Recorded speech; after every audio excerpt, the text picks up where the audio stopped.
প্রিয় ভিউয়ার্স আসসালামু আলাইকুম। কেমন আছেন আপনারা সবাই? নিশ্চয়ই ভালো আছেন। আজকের দিনটি সবার জন্য শুভ হোক। আজকে জানাবো আজকের অফিসিয়ালি স্বর্ণের দাম, সঙ্গে থাকছে কাল ও আগামীকালের সম্ভাব্য চিত্র। ভিডিওটি শেষ পর্যন্ত দেখুন, কারণ শেষ অংশটা সবচেয়ে গুরুত্বপূর্ণ। বাংলাদেশ জুয়েলার্স অ্যাসোসিয়েশন বাজস প্রকাশিত আজকের সর্বশেষ মূল্য অনুযায়ী 22 ক্যারেট স্বর্ণ প্রতি ভরির দাম নির্ধারণ করা হয়েছে 2,61,040 টাকা, আর 21 ক্যারেট স্বর্ণ প্রতি ভরির দাম 2,49,143 টাকা এবং 18 ক্যারেট স্বর্ণ প্রতি ভরি 2,13,568 টাকা। আর যারা ট্র্যাডিশনাল স্বর্ণ ব্যবহার করেন তাদের জন্য প্রতি ভরির দাম 1,74,785 টাকা। এই দামগুলো আজকের জন্য কার্যকর। এখন প্রশ্ন, স্বর্ণের দাম এত বেশি কেন?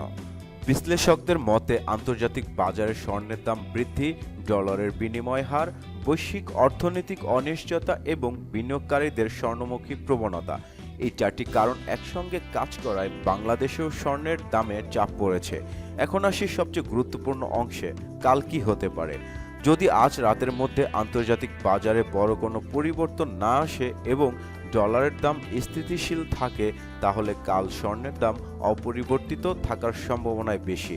তবে বাজেট চাইলে 500 থেকে 1500 টাকা পর্যন্ত সামান্য সমন্বয় করতে পারে, বিশেষ করে 22 ক্যারেট স্বর্ণে।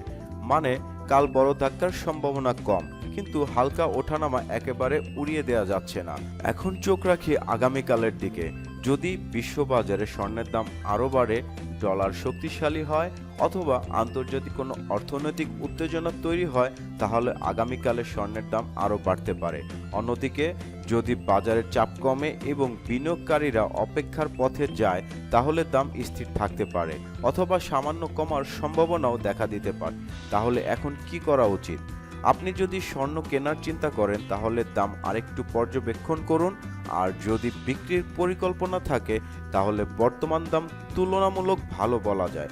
সবচেয়ে গুরুত্বপূর্ণ কথা, স্বর্ণ কেনা বা বিক্রির আগে অবশ্যই বাজুসের অফিসিয়ালি অ্যাপ এবং নিজের নিকটস্থ জুয়েলার্স দোকানের দাম মিলিয়ে।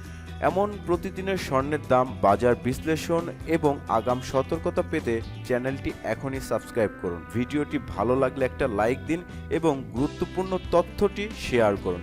সবাইকে ধন্যবাদ।